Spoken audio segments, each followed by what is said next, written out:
Bleak House by Charles Dickens, Chapter 26, Sharpshooters. Wintry morning, looking with dull eyes and sallow face upon the neighborhood of Leicester Square, finds its inhabitants unwilling to get out of bed. Many of them are not early risers at the brightest of times, being birds of night who roost when the sun is high and are wide awake and keen for prey when the stars shine out. The wintry morning wakes Mr. George of the shooting gallery and his familiar. They arise, roll up, and stow away their mattresses, Mr. George having shaved himself before a looking-glass of minute proportions, and marches out, bareheaded and bare-chested, to the pump in the little yard, and anon comes back, shining with yellow soap, friction, drifting rain, and exceedingly cold water. As he rubs himself upon a large jack-towel, his crisp hair curling tighter and tighter on his sunburnt temples, the more he rubs it, so that it looks as if it never could be loosened by any less coercive instrument than an iron rake or a curry comb, as he rubs and puffs and polishes and blows, turning his head from side to side. Phil, on his knees lighting a fire, looks round as if it were enough washing for him to see all that done, and sufficient renovation for one day to take the superfluous health his master throws off. When Mr. George is dry, he goes to work to brush his head with two hard brushes at once. This chafing over the ornamental part of Mr. George's toilet is soon performed. He fills his pipe, lights it, and marches up and down smoking, while Phil, raising a powerful odor of hot rolls and coffee, prepares breakfast. He smokes gravely and marches in slow time. Perhaps this morning's pipe is devoted to the memory of Gridley in his grave. "And so, Phil," says George of the shooting gallery after several turns in silence, "you were dreaming of the country last night." Phil, by and by, said as much, in a tone of surprise as he scrambled out of bed. "Yes, governor. What was it like?" "I hardly know what it was like, governor," said Phil, considering. "How do you know it was the country?" "On account of the grass, I think," says Phil, after further consideration. The master resumes his march, and the man resumes his preparation of breakfast. It is not necessarily a lengthened preparation, but being limited to setting forth a very simple breakfast requisites for two, and the broiling of a rasher of bacon at a fire in the rusty grate. But as Phil brings two objects at once, it takes time under the circumstances. At length the breakfast is ready, Phil announcing it. Mr. George knocks the ashes out of his pipe on the hob, stands his pipe itself in the chimney corner, and sits down to the meal. When he has helped himself, Phil follows suit, sitting at the extreme end of the little oblong table and taking his plate on his knees. "The country," said Mr. George, plying his knife and fork. "Why, I suppose you never clapped your eyes on the country, Phil." "I seen the marshes once," says Phil, contentedly eating his breakfast. "What marshes?" "I don't know where they are," says Phil, "but I see 'em, governor. They was flat and misty." Governor and commander are interchangeable terms with Phil, expressive of the same respect and deference, and applicable to nobody but Mr. George. "I was born in the country, Phil." "Was you indeed, commander?" "Yes, and bred there. There's not a bird's note that I don't know," says Mr. George. "Not many an English leaf or berry that I couldn't name, not a tree I couldn't climb yet, if I was put to it. I was a real country boy once. My good mother lived in the country." "She must have been a fine old lady, governor," Phil observes. "Aye, and not so old either. 35 years ago," says Mr. George. "But I'll wager that at 90 she would be near upright as me, and near as broad across the shoulder." "Did she die at 90, governor?" inquires Phil. "No, let her rest in peace, God bless her," says the trooper. "So you never clapped your eyes upon the country marshes, and dreams accepted." "So you never clapped your eyes upon the country, marshes and dreams accepted. Do you want to see it?" "No, I don't know as I do, particular," says Phil. "The town's enough for you, eh?" "Why, you see, commander," says Phil, "I ain't acquainted with anything else, and I doubt if I ain't a-getting too old to take to novelties." "How old are you, Phil?" asks the trooper, pausing as he conveys his smoking saucer to his lips. "I'm something with an 8 in it," says Phil. "It can't be 80, nor yet 18. It's betwixt 'em somewheres. Phil is counting on his dirty fingers. I was just 8, says Phil, agreeable to the parish calculation, when I went with the tinker. I was sent on an errand, and I seen him a-sitting under an old building with a fire all to himself, very comfortable, and he says, "Would you like to come along with me, my man?" I says, "Yes," and him and me and the fire goes home to Clerkenwell together. That was April Fool Day. I was able to count up to 10, and when April Fool Day come round again, I said to myself, "Now, old chap, you're 1 and an 8 in it. You're 1 and an 8 in it." April Fool Day after that, I says, "Now, old chap, you're 2 and an 8 in it." In the course of time, I come to 10 and an 8 in it, 2 10s and an 8 in it. When it got so high, it was the upper hand of me. But this is how I always know there's an 8 in it. "Ah," says Mr. George, "and where's the tinker?" "Drink put him in the hospital, governor, and the hospital put him in a glass case." "I have heard," Phil replies mysteriously. "By that means you got promotion? Took the business, Phil?" "Yes, Commander, I took the business, such as it was. It wasn't much of a beat. Most of the tramping tinkers used to come and lodge at our place. That was the best part of my master's earnings, but they didn't come to me. I weren't like him. He could sing 'em a good song. I couldn't. Never had a note of music in me. Besides, I was too ill-looking, and their wives complained of me. They were mighty particular. You would pass muster in a crowd, Phil," says the trooper with a pleasant smile. "No, governor," returns Phil, shaking his head. "No, I shouldn't. I was passable enough when I went with the tinker, though nothing to boast of then.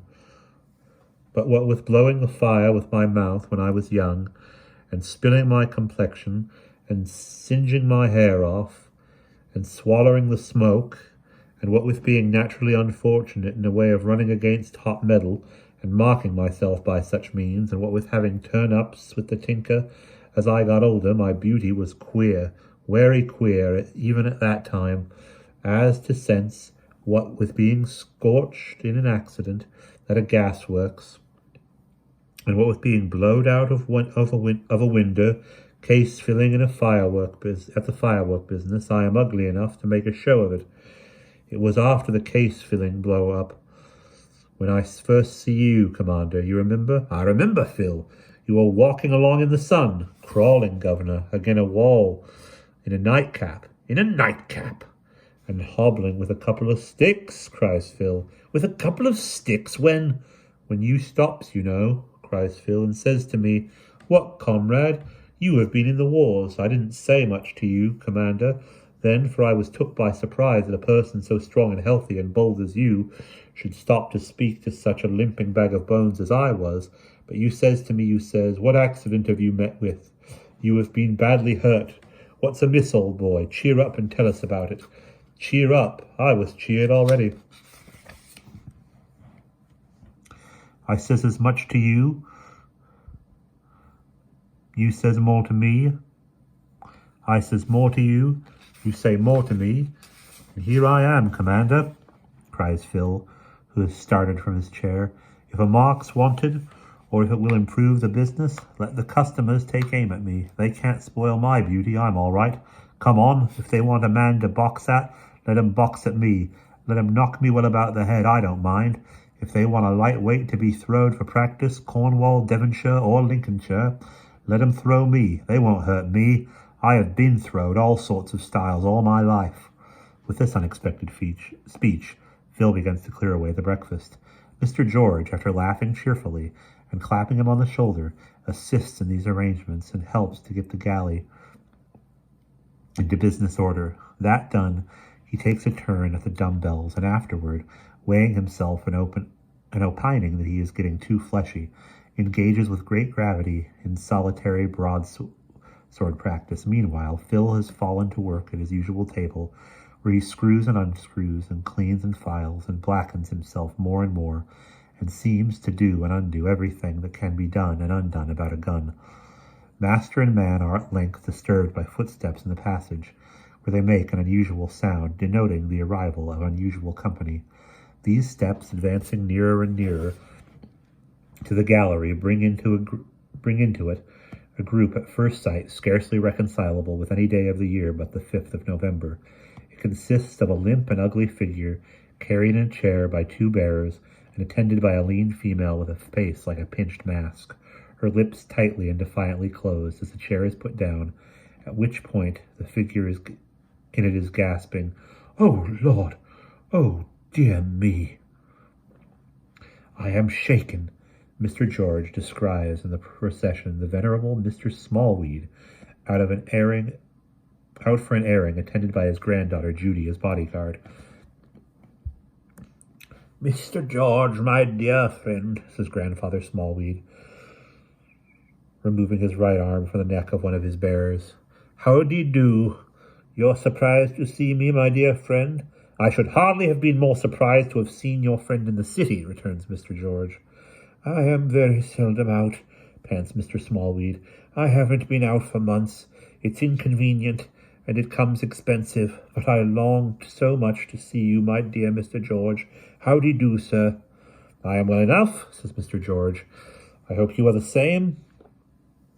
"You can't be too well, my dear friend." Mr. Smallweed takes him by both hands. "I have brought my granddaughter Judy. I couldn't keep her away. I longed so much to see you. We got a hackney cab and put a chair in it, and just round the corner they lifted me out of the cab and into the chair and carried me here, that I might see my dear friend in his own establishment. This," says Grandfather Smallweed, "is the driver of the cab. He has nothing extra. It is by agreement included in his fare. This person we engaged in the street outside for a pint of beer, which is 2 pence. Judy, give the person 2 pence. I was not sure you had a workman of your own here, my dear friend, or we needn't have employed this person."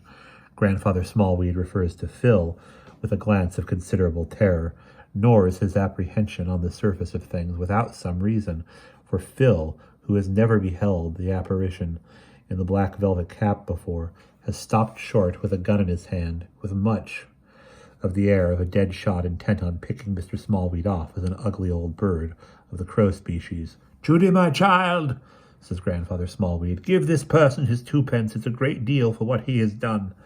The person receives his 2 pence with anything but transport, tosses the money into the air, catches it overhead, and retires. "My dear Mr. George," says Grandfather Smallweed, "would you be so kind as to help carry me to the fire? I am accustomed to a fire, and I am an old man, and I soon chill. Oh, dear me!"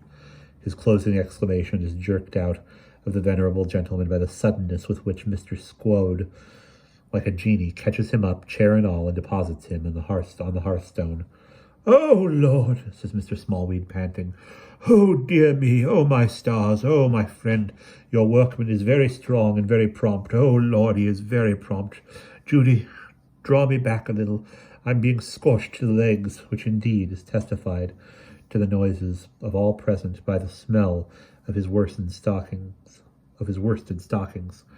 The gentle Judy, having backed her grandfather a little way from the fire, and having shaken him up as usual, and having released his overshadowed eye from its black velvet extinguisher, Mr. Smallweed says again, "Oh, dear me! Oh, Lord!" and meeting Mr. George's glance again, stretches out both hands.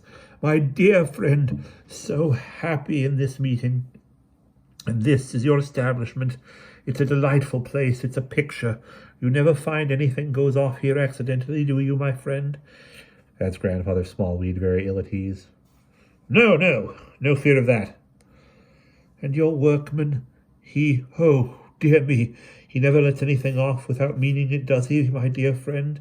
"He has never hurt anybody but himself," says Mr. George, smiling. "But he might, you know. He seems to have hurt himself a good deal. He might hurt somebody else," the old gentleman returns. "He mightn't mean it, or he even might. Mr. George, will you order him to leave his infernal firearms alone and go away?" Obedient to a nod from the trooper, Phil retires, empty-handed, to the other end of the gallery. Mr. Smallweed, reassured, falls to rubbing his legs. And you're doing well, Mr. George," he says to the trooper. "You are prospering, please the powers." Mr. George answers with a cool nod, adding, "Go on, you have not come to say that, I know." "You are so sprightly, Mr. George," returns the venerable grandfather. "You are such good company." "Ha, ha, go on," says Mr. George. "Now for it." "Oh!" cries Mr. Smallweed, rubbing his hands with an artful chuckle. "Yes, now for it. Now, for what, my dear friend?" "For a pipe," says Mr. George, who with great composure sets his chair in the chimney corner, takes his pipe from the grate, fills it, and lights it, and falls to smoking peacefully. This tends to the discomfiture of Mr. Smallweed, who finds it so difficult to resume his object, whatever it may be, that he becomes exasperated and secretly claws the air with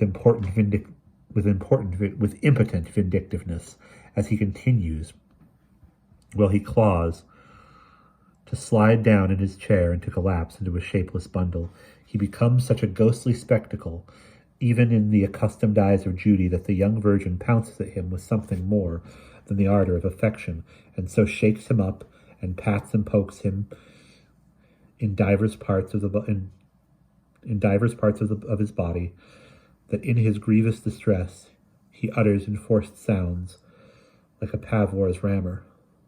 When Judy has by these means set him up again in his chair, still clawing, she stretches out her weazened forefinger and gives Mr. George one poke in the back. The trooper, raising his head, she makes another poke at her esteemed grandfather, having thus brought them together, stares rigidly into the fire. "Aye, ho, ho, ho," chatters Grandfather Smallweed, swallowing his rage. "My dear friend." "I tell you what," says Mr. George, "if you want to converse with me, you must speak out. I am one of the roughs, and I can't go about and about. I haven't the art to do it. I am not clever enough. It don't suit me. When you go winding round and round me," says the trooper, putting his pipe between his lips again, "damn if I don't feel as if I was being smothered. If you have come to give me a friendly call," continues Mr. George, "I am obliged to you. If you have come to see whether there's any property on the premises, look about you. You are welcome. If you want to out with something, out with it," says Grandfather Smallweed. "My friend in the city, Mr. George, has done a little business with a pupil of yours." "Has he?" says Mr. George. "I'm sorry to hear it." "Yes, sir." Grandfather Smallweed rubs his legs. "He is a fine young soldier now, Mr. George, by the name of Carstone. Friends came forward and paid it all up honorably." "Did they?" returns Mr. George. "Do you think your friend in the city would like a piece of advice?" "I think he would, my dear friend, from you." "I advise him, then, to do no more business in that quarter. There's no more to be got by it. The young gentleman, to my knowledge, is brought to a dead halt." No, my dear friend. No, Mr. George. No, sir," remonstrates Grandfather Smallweed, cunningly rubbing his spare legs. "Not quite a dead halt, I think.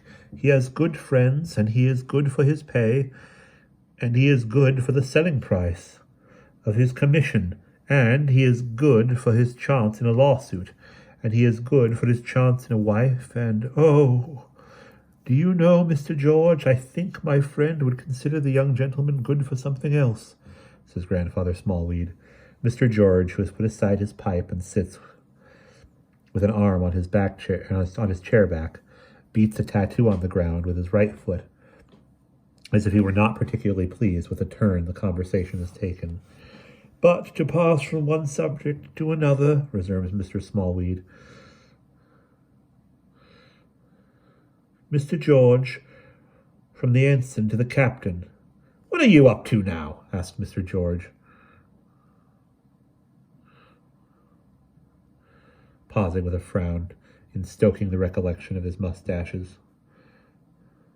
"What captain?" "Our captain, the captain we know of, Captain Hardin." "Oh, that's it, is it?" said Mr. George. "Well, what about it? Speak." "My dear friend," returns the old man, "I was applied— Judy, shake me a little.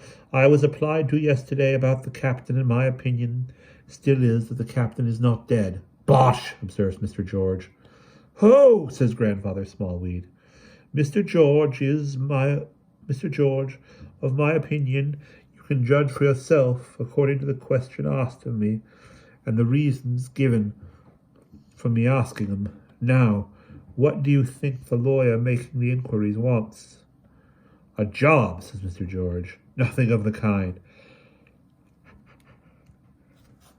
can't be a lawyer, then, says Mr. George. My dear friend, he is a lawyer, and a famous one. He wants to see some fragment of Captain Hardin's writing. He don't want to keep it. He only wants to see it and compare it with a writing in his possession. Well, Mr. George, happening to remember the advertisement concerning Captain Hardin and any information that could be given respecting him, he looked it up and came to me just as you did, my dear friend. So glad you came that day. I should have missed forming such a friendship if you hadn't come. Well, Mr. Smallweed, says Mr. George again, I had no such thing. I have nothing but his signature. Plague, pestilence, and famine, battle, murder, and sudden death upon him, says the old man, making a curse out of one of his few remembrances of a prayer. I have 500,000 of his signatures, I think, but you, my dear Mr. George, are likely to have some letter or paper that would suit the purpose. Anything would suit the purpose written in the hand. Some writing in the hand, says the trooper, pondering. Maybe I have. My dearest friend, maybe I have not. Ho, says Grandfather Smallweed, crestfallen. But if I had bushels of it, I would not show as much as would make a cartridge without knowing why. Sir, I have told you why. My dear Mr. George, I have told you why. Not enough, says the trooper, shaking his head. I must know more and to prove it. Then you will come to the lawyer, my dear friend. Will you come and see the gentleman? Urges Grandfather Smallweed. I told him it was probable I might call upon him between 10 and 11 this forenoon. Now it's 10:30. Will you come and see the gentleman, Mr. George? He says gravely. I don't mind that, though why this should concern you so much I don't know. Everything concerns me that has a chance in it of bringing anything to light about him. Didn't he take us all in? Didn't he owe us income more than me? Didn't he owe us incomes? Didn't he owe us immense sums all around? Concern me? Who can anything but concern more than me? Who can anything about him concern more than me? Not my dear friend, says Grandfather Smallweed, lowering his tone, that I want you to betray something. Are you ready to come, my dear friend? Aye, I'll come. In a moment, I promise nothing, you know. No, my dear Mr. George, no. You mean to say that you are going to give me a life in this place, wherever it is, without charging for it? Mr. George inquires, getting his hat and thick wash-leather gloves. This pleasantry so tickles Mr. Smallweed that he laughs long and low before the fire. Mr. George unlocks the padlock of a homely cupboard board at the distant end of the gallery, looks here and there upon the higher shelves, and ultimately takes something out with a rustling of paper, folds it, and puts it into his breast. I'm sorry, says the trooper, coming back. Phil, can you carry this old gentleman to his couch and make nothing of him? Oh, dear me. Oh, Lord, stop a minute, says Mr. Smallweed. He's so very prompt. Are you sure you can do it without certainty? Are you certain you can do it without carefully?